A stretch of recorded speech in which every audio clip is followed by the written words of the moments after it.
Bismillahirrahmanirrahim. Assalamualaikum warahmatullahi wabarakatuh. Pada sore hari ini insyaallah kita akan berkunjung ke Dusun Folili dalam rangka menampung aspirasi atau keluhan-keluhan masyarakat. Tim ada Pak Ahmad selaku calon ketua desa, ada Pak Sul di belakang, ada juga Pak Andre. Bagaimana tanggapan Pak Ahmad tentang keluhan masyarakat yang akan kita kunjungi? Insya Allah kita bantu, kita tampung aspirasinya mereka. Simak terus. Kita akan buka-bukaan apa yang dirasakan oleh masyarakat Folili.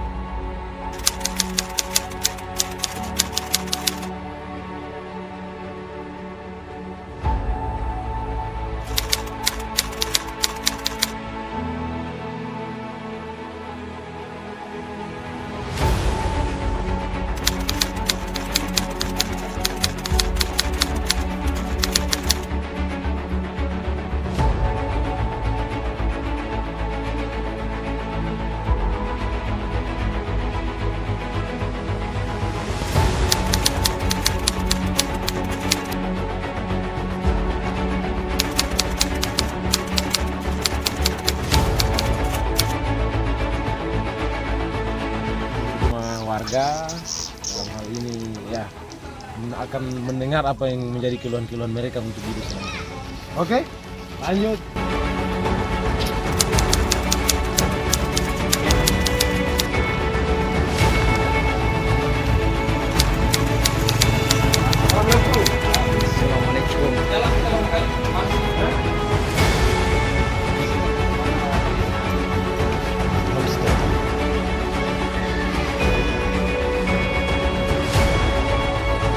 Assalamualaikum warahmatullahi wabarakatuh.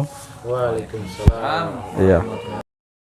Kami ini dengan ikhtiar selain mau silaturahmi sekaligus juga mau menyampaikan ikhtiar bahwa saudara Ahmad ini insya Allah kalau tidak ada halangan mau mencalonkan diri sebagai Kades Topogaro.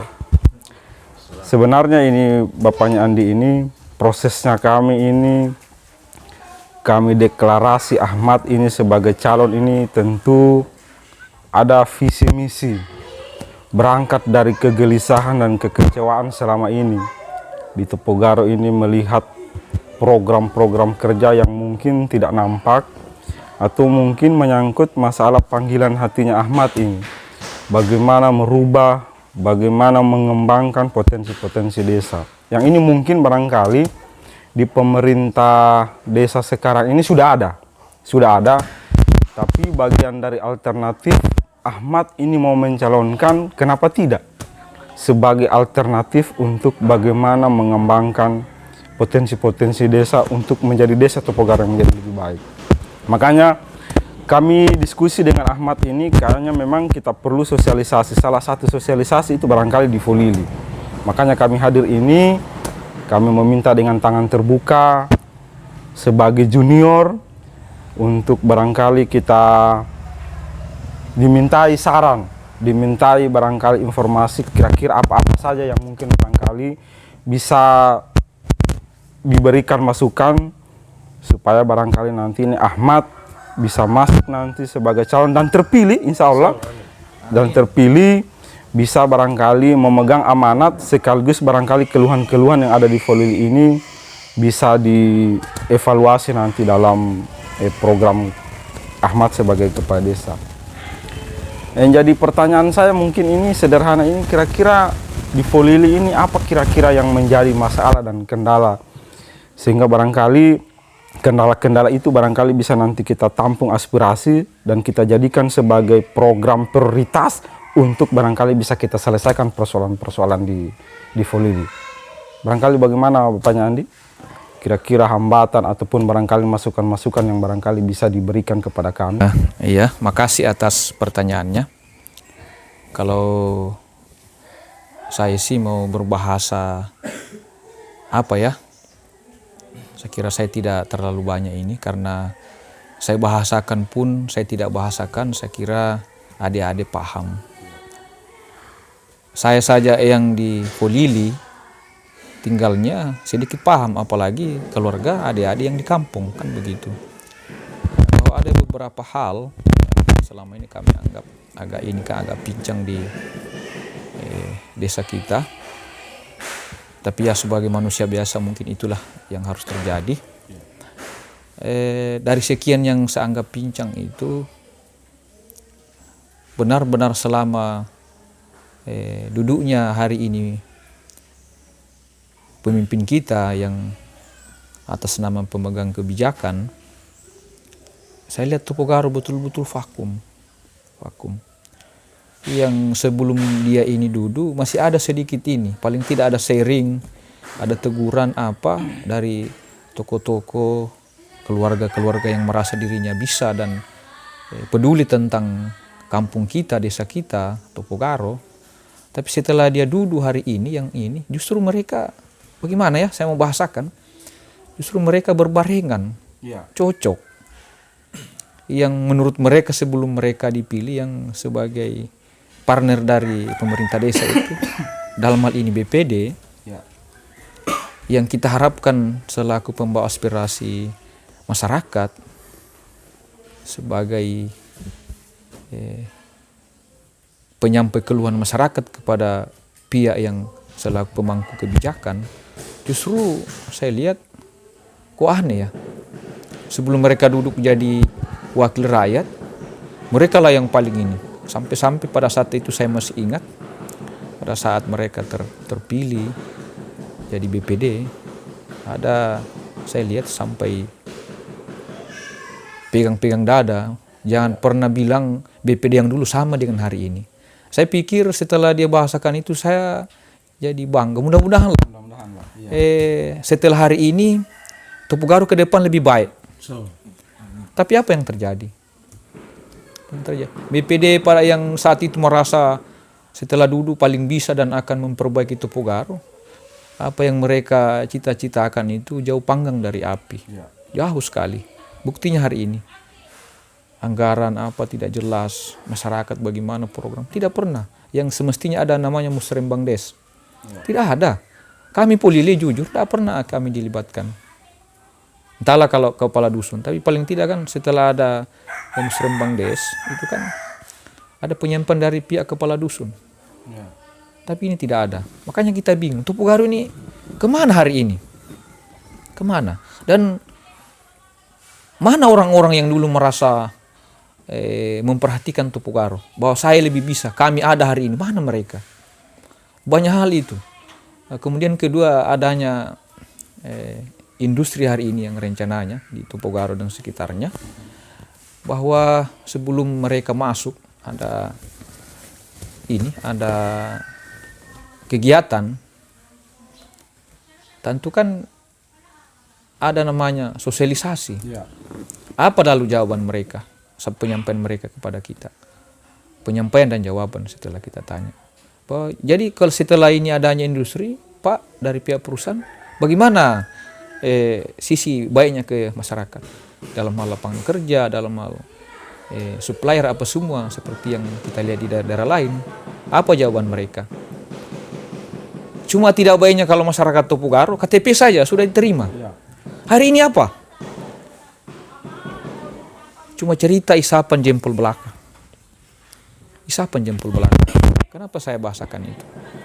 Ini bukan lagi janji, tapi ada lagi yang salah satu yang memang saya anggap bahwa itu memang bukti yang dijanjikan bahwa barang siapa yang menyerahkan lahannya kepada pihak perusahaan, maka ada 7 orang yang bisa dia masukkan ke pihak perusahaan. Jadi 2 sudah hal-hal yang betul-betul pihak perusahaan yang seharusnya pemerintah desa hari ini harus perjuangkan itu. Tapi apa? Janji-janji saja. Oh nanti. Tidak usah jauh lah. Anak saya kan 2, Yusuf, kemudian Hairunisa, itu kan sudah serahkan. Ada 1,5 hektar, ada 2 hektar. Loh, kita masukkan rekomendasi, katanya dengan melalui rekomendasi, melalui pemerintah desa, pasti diterima. Tidak ada. Cerita mati itu. Jadi saya anggap perusahaan ini pembohong. Jadi ada yang dengar itu benar. Dan saya bisa buktikan kok. Kita disuruh buat rekomendasi di kantor desa, kita buat sesuai aturan apa. Jangan yang rekomendasi, ini aja yang dijanji kita andai kata bisa KTP, apalagi yang seperti itu. Jadi saya anggap memang betul-betul ini pemerintah ini. Nah, kemudian lucunya kalau kita mengeluh, artinya ya itu, iya, tapi satu pun tidak ada penyelesaian. Jadi hari ini mana itu tokoh kita, pemimpin kita yang katanya kalau ada halal datang sama kami. Kemudian ketiga, masyarakat berbuat sesuatu yang menurut masyarakat perusahaan sudah berlebihan, kita lagi dianggap provokator. Provokator apa? Masa bela kita punya dianggap provokator? Jadi betul-betul pemerintah hari ini, jadi saya mohon maaf kalau bahasa saya terlalu kasar, tapi itulah yang terjadi. Itu fakta di lapangan yang tidak bisa mereka pungkiri. Hari ini ya masyarakat Topogaro khususnya keluarga dari luar, dari tempat lain umumnya yang jual tanah di Topogaro dengan alasan bahwa akan dipekerjakan, akan diberi kemudahan dalam hal ini, itu cerita doang. Sehingga saya pribadi mengambil kesimpulan bahwa memang susah kita di sini. Kita yang berkorban, orang lain yang senang akan. Kan begitu.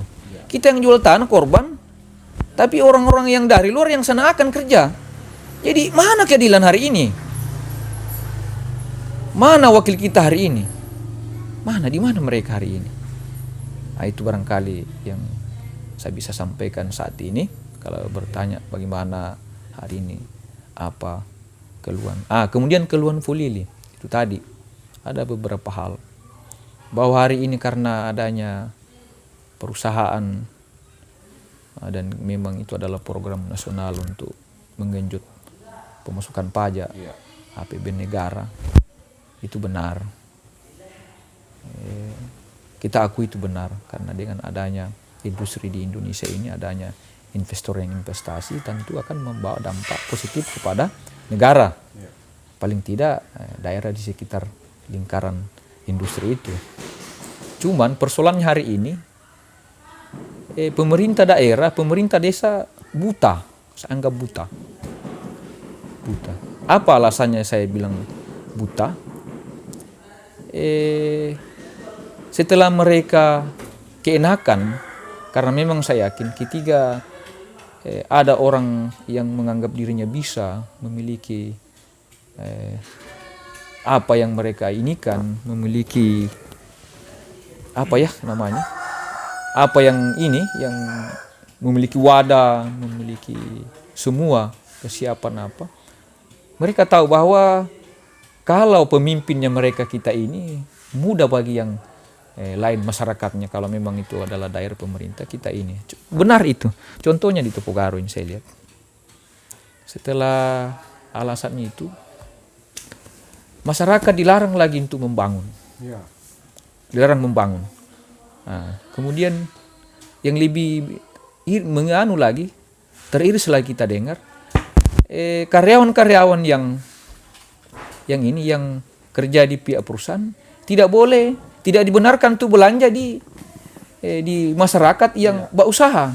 Sementara dari awal mereka katakan tujuannya ada industri ini untuk memberdayakan masyarakat, mengangkat ekonomi masyarakat. Nah, kalau dengan cara seperti ini, apanya yang diangkat? Bukan diangkat, orang bodoh aja tahu itu dimatikan namanya. Di mana logikanya itu? Orang karyawan Babili dilarang. Kalau dilarang, apakah itu mengangkat ekonomi masyarakat? Itu kan cerita mati namanya. Pembohongan. Nah itu. Kembali tadi ke Fulili. Bahwa dalam hal industri tadi, kita disampaikan karena ada namanya inlok, izin lokasi. Nah, salah satu yang masuk di kawasan inlok itu adalah Dusun Fulili, Desa Topogaro kan. Sehingga ada rencana, wacana untuk memindahkan Fulili, merelokasi lah, begitu barangkali istilahnya kalau istilah trennya. Nah, kami Fulili itu tidak pernah menolak, malah dari awal kami iakan, silahkan Pak, kalau memang itu adalah program nasional untuk kebaikan bangsa dan negara, tidak ada masalahnya. Cuma dalam hal ini harus kita deal dulu, kita sepakat dulu. Karena apa artinya kita pindah kalau setelah pindah kita dibuang seperti sampah? Apa jaminannya mereka setelah kami di Fulili dipindahkan? Apakah seperti hari ini setelah dipindahkan di bar selesai masalah? Tidak. Karena hidup ini bukan sekedar setelah kita dipindahkan selesai masalah hidup. Tidak sesederhana itu sebenarnya. Nah hari ini saya melihat pemerintah tidak paham itu. Mereka buta. Makanya tadi saya bahasakan, pemerintah buta atau pura-pura buta. Seharusnya mereka harus berpikir setelah masyarakat Polili ini kami relokasi. Apa yang mereka mau kerja? Apa yang mereka mau kerja? Di lingkungan yang baru itu tidak mudah kita beradaptasi. Tidak mudah.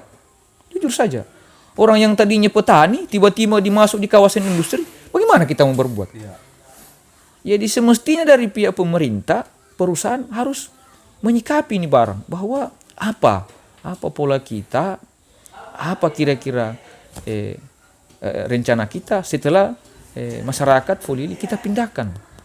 Nah kalau mereka janji bahwa dipekerjakan, saya yakin itu tidak akan pernah mereka realisasikan. Ini aja yang baru-baru ini dijanji ini semua, tidak ada yang jelas, apalagi yang itu. Nah, yang jadi persoalannya sekarang, karena ketidakjelasannya barang ini, makanya Polili itu menolak. Harus jelas dulu. Kalau kami dipindah, apa yang kami membuat setelah kami di lingkungan baru? Karena susah itu Pak, beradaptasi di lingkungan yang baru itu susah. Kalau kami di Polili, kalaupun kami susah apa adanya, tapi kami sudah beradaptasi. Kami tidak ada ini, kami ya bercocok tanam, apa kan.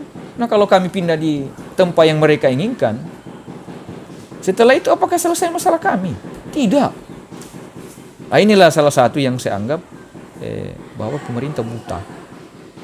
Mereka pikir setelah kami dipindahkan cocok harga, selesai masalah. Tidak.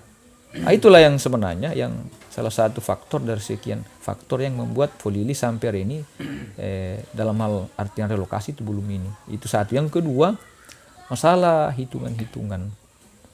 Bahwa hari ini kita ditetapkan sekian per meter seperti mereka punya mau. Nah, kemudian mereka patok. Kok aneh ya? Mereka yang butuh barangnya orang, mereka yang harus tentukan harganya.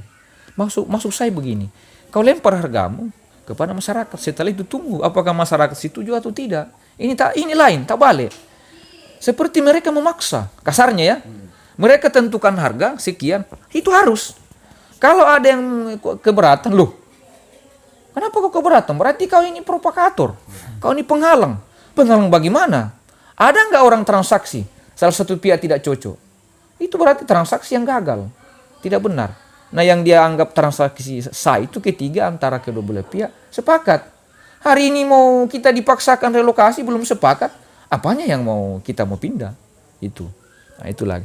Belum lagi dari tim-tim yang ini yang bahasanya luar biasa. Kalimat-kalimat yang menurut saya menyakitkan.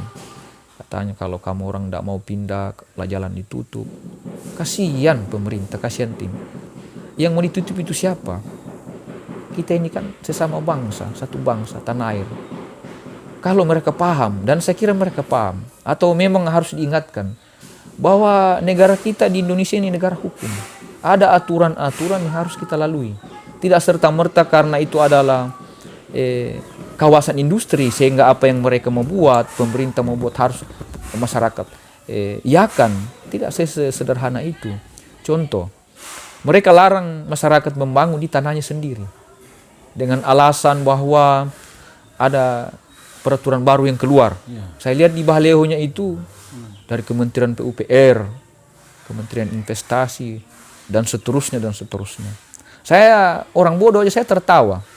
Kok lucu ya ini pemerintah ini? Apakah karena tidak ada pekerjaannya, sementara uang yang digelontorkan oleh perusahaan ke mereka itu sudah terlalu banyak sehingga mereka didesak, coba atur itu. Sehingga dengan begitu mudahnya mereka dirikan baleho, alasan bahwa ada aturan baru, tidak boleh lagi mendirikan ini. Ini kan lucu.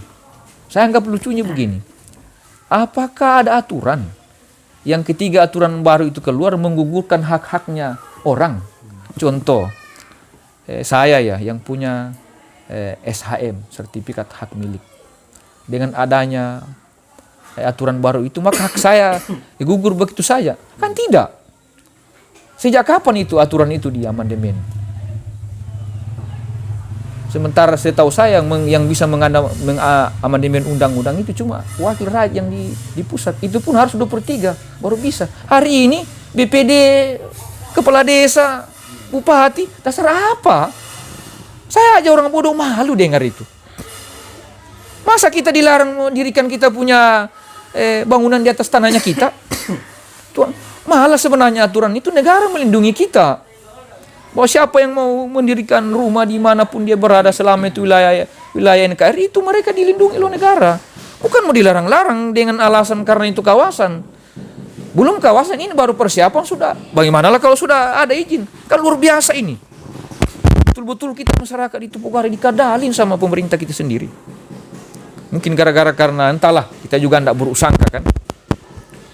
Masa dilarang kita mau membangun tanahnya kita? Boleh kau larang. Selama itu kau sudah miliki. Kalau kami masih punya, pidana apa yang kami langgar sehingga kau melarang? Sehingga harus mau jalan ditutup. Ya itulah yang lebih gila. Jalan mereka tutup dengan alasan kita tidak mau relokasi. Itu jalan-jalannya siapa? Kau tidak tahu malu ini toko-toko ngomong tim tutup jalan.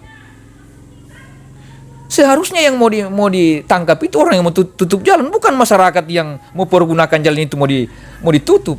Orang yang menjual jalan itu dengan orang yang membeli itu yang mau ditangkap. Inta balik hari ini. Jadi betul-betul memang kita ini di desa ini, mana itu tokonya yang katanya pintar, yang katanya mau lihat masyarakatnya, mana hari ini? Jadi saya kira kalau saya pribadi memang perlulah ada ini sedikit, ada perubahan yang harus kita lakukan di Tupugaro. Saya lihat ini segala lini saya lihat. Bukan sekedar karena adanya industri, tapi memang contoh program-program kita di desa ini. Saya tidak tahu lah ADD setelah selesainya COVID apa masih utuh atau memang ada pengurangan. Tetapi saya lihat ini contoh tahun ini kita tidak tahu apa, gimana arahnya itu ADD itu yang negara anggarkan untuk rakyat. Itu kan anggaran itu bukan untuk pemegang kebijakan. Pemegang kebijakan mengelola, tapi yang punya anggaran itu kan rakyat yang berhak. Persoalannya hari ini di mana itu barang? Kok pemerintah desa tidak punya malu? Seakan-akan ADD itu uangnya. Kan begitu saya lihat realita hari ini. Kita tidak tahu mana ini. BPD yang kita harap mau ini sebagai pengawasan, mana itu? Nah, itu barangkali dari saya sementara. Jadi kalau memang ada hal-hal yang ini ya saya kembalikan ke Ade. Jadi sangat luar biasa diskusi hari ini. Jadi barangkali menjadi bahan evaluasi kita memang bersama ini. Cuma memang yang saya garis bawahi tadi ini yang dia sampaikan oleh tokoh masyarakat Folili ini Pak Suryon memang dua. Yang pertama adalah perhatian dan yang kedua adalah menyangkut masalah ketidakadilan. Jadi perhatian dimaksud ini maksudnya ada keterlibatan pemerintah dalam hal ini kepala desa beserta seluruh dengan stafnya untuk barangkali bisa melihat seperti apa kendala-kendala, seperti apa hambatan, seperti apa menjadi hal yang mendasar ini Folili bisa sampai begini ini, keresahan-keresahan itu. Kemudian ketidakadilan. Beberapa kendala-kendala ini Pak Suryon memang bukan hanya di Folili saja terjadi. Di Desa Tupugaro juga begitu. Maksudnya ada hal-hal yang memang dirasa perlu ini pemerintah desa terlibat aktif, terlibat langsung. Jadi memang sangat luar biasa ini. Mudah-mudahan ini momentum pemilihan kepala desa nanti ini siapapun terpilih.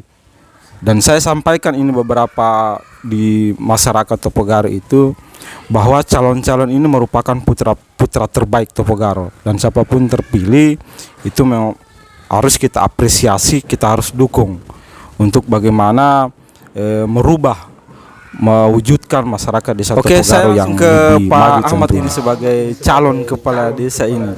Jadi menanggapi ini apa yang disampaikan oleh tokoh masyarakat ini Pak Suryon, kira-kira apa yang menjadi tanggapannya kita ini sehingga barangkali nanti menjadi bagian program prioritas juga untuk Folili ini. Apalagi yang disampaikan oleh Pak Suryon tadi ini adalah menyangkut masalah perhatian masyarakat, perhatian pemerintah ini dalam hal ini kepala desa dengan BPD yang dirasa kurang, dengan menyangkut masalah aspirasinya Folili ini yang tidak tersampaikan dengan baik ke pemerintah desa. Oke, terima kasih atas kesempatan ini diberikan kepada saya. Setelah tadi mendengar apa yang disampaikan oleh Bapaknya Anggi atas nama Suryan dalam hal ini, artinya sebenarnya ini mungkin seperti yang disampaikan di awal tadi sudah lama. Sedangkan kita orang di Folili tahu, apalagi kita orang di kampung. Ini memang yang menjadi dilema untuk Dan sebenarnya poinnya cuma satu kalau Folili, adanya perusahaan ini berbicara tentang relokasi. Ya, relokasi inilah yang menjadi bahan pembicaraan diskusi besar ini di Topogaro ini. Bukan cuma Folili. Artinya berbicara Folili ini berbicara masyarakat Topogaro. Cuman kebetulan ada yang di Folili. Artinya ada juga yang di Gado-Gado. Ini hal yang sama kurang lebih. Tapi kayaknya yang lebih mendasar ini sekarang ini Folili karena kasusnya mau dipindah. Sudah kita dengar langsung tadi ini bahwa persoalan relokasi tidak ada yang tidak setuju di sini.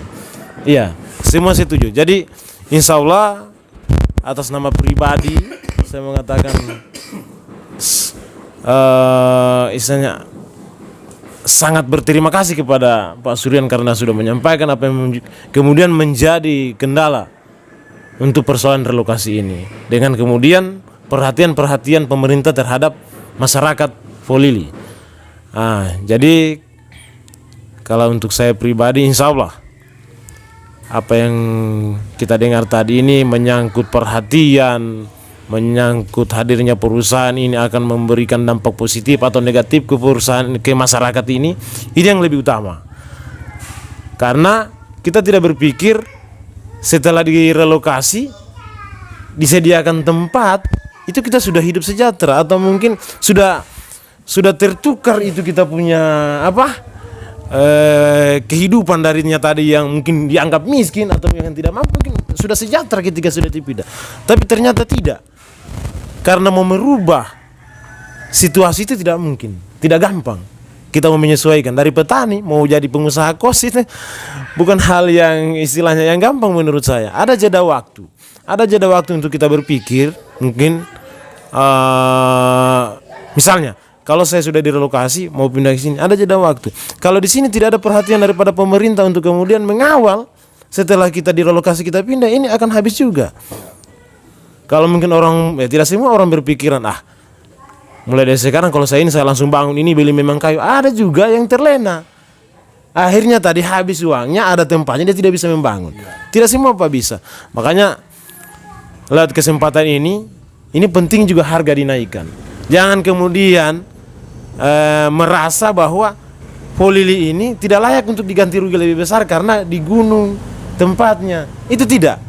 Kalau kita mau kembalikan lagi, misalnya orang yang di laut mau ditukar, itu kan tidak mungkin.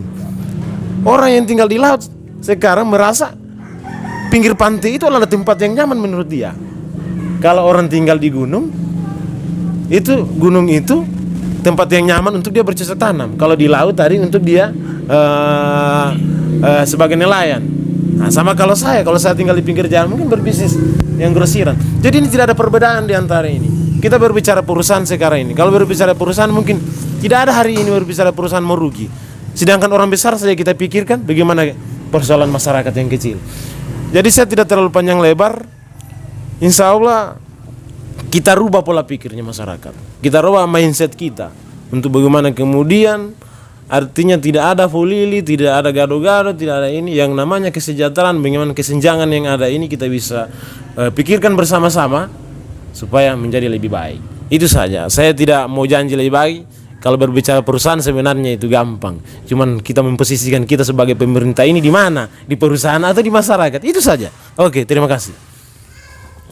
Ya, terima kasih Saudara Ahmad. Jadi mungkin barangkali Pak Suryan saya pertegas memang apa yang dia sampaikan ini Saudara Ahmad sebagai calon kepala desa kita ini insya Allah terpilih. Itu hanya menyangkut masalah miskomunikasi. Sebenarnya keinginan dari masyarakat Folili ini sebenarnya bagaimana caranya komunikasi itu memang diaktifkan. Artinya supaya tidak ada diskriminasi. Jadi membangun komunikasi maksudnya menghadirkan pemerintah desa, kemudian menghadirkan masyarakat Folili, kemudian menghadirkan pihak perusahaan untuk barangkali menyelesaikan persoalan-persoalan sengketa-sengketa yang ada di Folili. Itu mungkin. Jadi pertanyaan selanjutnya Pak Suryon, mungkin kira-kira ada masukan-masukan buat Pak Ahmad yang insya Allah bagian dari masukan itu mungkin bisa dijadikan sebagai planning, bisa dijadikan sebagai perencanaan untuk barangkali kita bisa selesaikan nanti persoalan-persoalan Folili atau barangkali pengembangan desa Folili yang tentu yang lebih baik. Kira-kira seperti apa Pak Suryan? Iya, makasih. Pertanyaannya menurut saya itu bagus. Saya kira keinginan kami di Folili itu saya kira sama dengan masyarakat di Topogaro umumnya, bahwa ketika ada saudara kita, keluarga kita yang terpilih, yang mendukung atau tidak itu sudah adalah pemimpin kita, siapapun dia. Seperti tadi Adik Sul katakan bahwa siapapun yang terpilih itulah putra terbaiknya Topogaro. Benar itu menurut saya pribadi, entahlah bagi yang lain, tapi itu benar. Hari ini saya inginkan siapapun yang terpilih ke depan,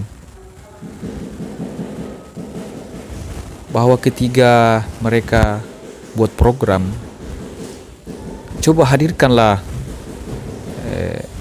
tokoh-tokoh masyarakat yang mungkin dianggap bisa mewakili masyarakat yang mereka tempati, tempati domisili, tempat tinggal mereka, untuk kita duduk bersama membicarakan hal-hal yang barangkali menyangkut kemaslahatan Topogaro, kan begitu. Nah, itu satu. Yang kedua, adanya investor yang investasi di kampungnya kita, Topogaro, Tondoamulu dan sekitarnya. Saya yakin ke depan di samping membawa dampak positif, pasti membawa dampak negatif. Contoh, pengalaman di Bawah Dopi. Ini tidak terlalu banyak yang ada dua hal yang saya ingin sampaikan. Yang pertama masalah sampah ya. Persoalan sampah ya, Bawah Dopi hari ini jadi hal yang sangat problem. Sampah berserakan di mana-mana. Jadi hidup kita tidak tenang. Mungkin kita pribadi bersih, tapi tetangga kita lagi tidak bersih, karena sembarang mereka buang sampah. Ke depan kalau misalnya saudara Ahmad yang duduk, saya inginkan harus ada koordinasi baik dengan pihak perusahaan, duduk bersama untuk membicarakan sebelum barang itu terjadi, sebelum barang yang kita khawatirkan itu terjadi, amburadulnya sampai di mana-mana, harus memang kita buatkan suatu tempat yang memang perusahaan juga bisa sepakat untuk itu. Nah, sehingga ke depan daerah kita sekitar kawasan ini bisa bersih dari masalah sampah. Itu satu. Yang kedua tadi masalah tenaga kerja ya. Coba kita tagih kembali pihak perusahaan, janji mereka pada saat mereka sosialisasi, bahwa kalau orang Topogaro yang memang sudah penduduk di sini, cuma tidak baiknya kalau KTP sudah boleh diterima, tapi tidak usahlah itu, lengkapi sesuai dengan kelengkapan persyaratan yang ada. Cuma saya mohon, cobalah prioritaskanlah masyarakat kita. Jangan yang saya sampaikan tadi, kita orang Topogaro yang berkorban, yang dapat senangnya orang lain. Kita yang jual tanah sama perusahaan jual murah, setelah kita jual, orang lain yang datang enak akan kerja. Maksud saya adalah keseimbangan dari pihak perusahaan ke masyarakat. Dan saya yakin yang bisa menyampaikan ini adalah pemerintah setempat, paling tidak kepala desa menyampaikan itu, bahwa lihatlah masyarakatnya kami, perhatikan, coba buktikan janji kalian kepada kami sebelum kalian action di sini, bahwa ada namanya prioritas, skala prioritas. Inilah masyarakat saya yang ada, dan saya akui, saya jamin inilah masyarakat saya. Coba carikan tempat sesuai dengan skillnya masing-masing. Kalau memang dia itu non skill, berarti tempatkan dia yang non skill. Kalau dia ada skill, tempatkan. Malah aturan yang saya dengar, justru perusahaan itu wajib mentraining masyarakat lingkar industri, lingkar tambang yang memang non skill untuk dijadikan supaya mereka punya skill. Ada saya dengar seperti itu. Entahlah benar atau tidak. Saya kira pemerintah lebih paham itu. Itu. Jadi jangan karena alasan bagaimana kita mau pekerjakan kalau dia tidak punya skill. Pertanyaannya, apakah semua yang dalam perusahaan itu punya skill? Tidak lah. Yang angkat-angkat bayi ini kan non skill. Jadi jangan cuma alasan itu kita jadikan untuk ini mengelabui masyarakat, mengkadali masyarakat. Nah, itu barangkali dua hal yang saya harus sampaikan ke depan. Kalau memang Tuhan izinkan, kita yang duduk, kita yang terpilih sebagai kepala desa. Kesimpulannya bahwa siapapun yang terpilih itu adalah pemimpin kita. Yang mendukung atau tidak setelah dia duduk, itulah yang harus kita dukung. Nah, itu saya mohon jadi teman keluarga di Topogaro yang mendengar ini, jangan karena dari pemilihan itu kita tidak dukung dia kemudian dia naik, kita menganggap bahwa itu bukan pemimpin kita. Saya anggap itu pemahaman yang keliru. Tapi marilah setelah kita ikuti pesta ini, pesta demokrasi ini, menyampaikan kita punya hak, menyalurkan kita punya hak. Siapapun yang terpilih itulah pemimpin kita dan harus kita dukung. Selama itu memang arahnya ke arah positif. Saya kira untuk saya hari ini, sore ini, itu aja barangkali. Makasih.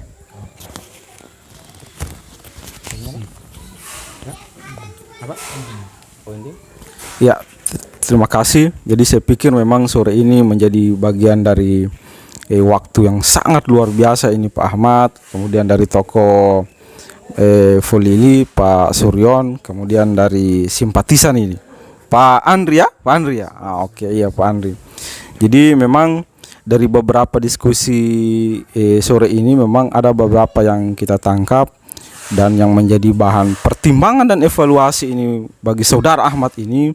Mudah-mudahan ini bisa dipikirkan ini ke depan. Bisa dipikirkan kemudian menjadi apa yang saya bisa copy paste tadi bahasanya beliau ini menjadi skala prioritas, karena masyarakat ini di atas segalanya, ini rakyat di atas segalanya. Pun kalau misalnya dikatakan bahwa ada aturan berdasarkan konstitusi itu undang-undang dasar, tapi adalah rakyat itu adalah penguasa. Seperti yang disampaikan oleh Pak Suryon, sebenarnya tidak rumit, tidak ribet. Kalaupun hanya kita mau menampung aspirasi masyarakat, itu yang terbaik. Nah, yang jadi persoalan ini adalah keterlibatan pemerintah desa ini mungkin menjadi hal yang tidak pasti, karena perhatian-perhatian itu mungkin dirasa dari masyarakat Topogaro tidak ada. Mungkin ada, tapi skala prioritasnya kurang. Mungkin itu saja dari kunjungan kami ini. Mengakhiri pertemuan diskusi ini, banyak-banyak kami mengucapkan terima kasih ini. Atas jamuan, mungkin atas penyambutan yang sangat luar biasa. Terlepas daripada itu, hari ini dan hari-hari berikutnya tetap kita akan jalan silaturahmi.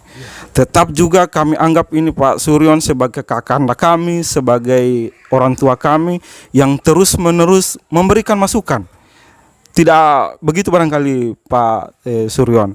Tentu masukan-masukan itu, saran-saran itu menjadi hal yang menjadi bahan pertimbangan untuk saudara Ahmad, sehingga nanti program-program yang jadi prioritasnya saudara Ahmad itu bisa berjalan dengan baik. Oke, terima kasih. Jadi sebagai informasi, insya Allah sebagai tambahan, mudah-mudahan diskusi hari ini bisa menjadikan sebagai informasi kepada halayak masyarakat Topogaro, sehingga menjadi bahan pilihan kira-kira mana yang terbaik buat Desa Topogaro sebagai pemimpin kepala Desa Topogaro. Terima kasih. Assalamualaikum warahmatullahi wabarakatuh.